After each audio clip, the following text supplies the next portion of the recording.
Dans cette vidéo, on va regarder ensemble comment passer du circuit complet, c'est-à-dire une fois qu'il a été réalisé sous la forme d'un logigramme, jusqu'à une machine d'état qui représente le fonctionnement de ce circuit. Alors la première chose à faire évidemment, c'est de déduire les expressions, les fonctions des variables y1, y2 et z de notre circuit. Une fois qu'on a l'expression de nos variables, on peut reconstruire des tables de Carnot, c'est-à-dire des K-maps de ces différentes variables qu'on utilisera ensuite pour déterminer la table de Huffman qui représente notre montage.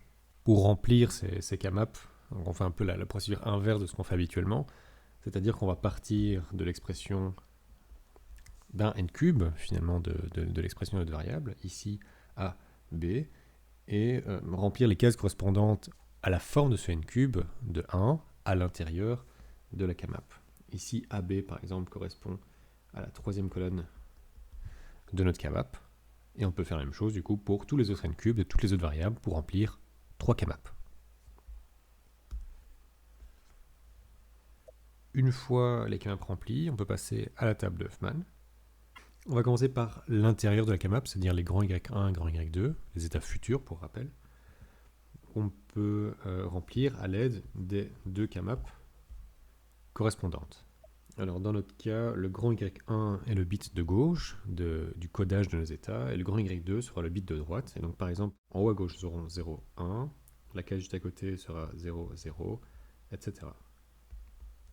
Alors afin de déterminer la valeur de z à l'intérieur de la table de Huffman, on se rapporte à l'intérieur de la K-map de cette même variable z, afin d'essayer d'identifier où se trouvent les différents états stables à l'intérieur de la K-map pour déterminer la valeur de la fonction z dans ces différents états. Par exemple, pour l'état 0, 0, nous avons une case stable lorsque nous sommes dans la colonne 1, 0, c'est-à-dire la case qui est tout en haut à droite. À ce moment-là, la valeur de z est 0, et donc la valeur de notre fonction de sortie pour l'état présent 0, 0 sera 0. On peut faire la même chose pour la deuxième ligne. Cette fois-ci, nous avons un état stable dans la deuxième ligne, quatrième colonne, ce qui est à nouveau un 0. C'est pas hyper clair, je vais mettre là, hop. C'est de nouveau un 0.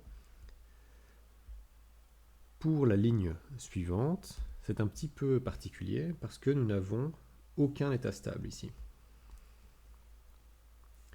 Si nous n'avons aucun état stable, la valeur de la sortie à cet endroit-là ne peut pas être déterminée, et donc nous allons lui mettre un don't-care.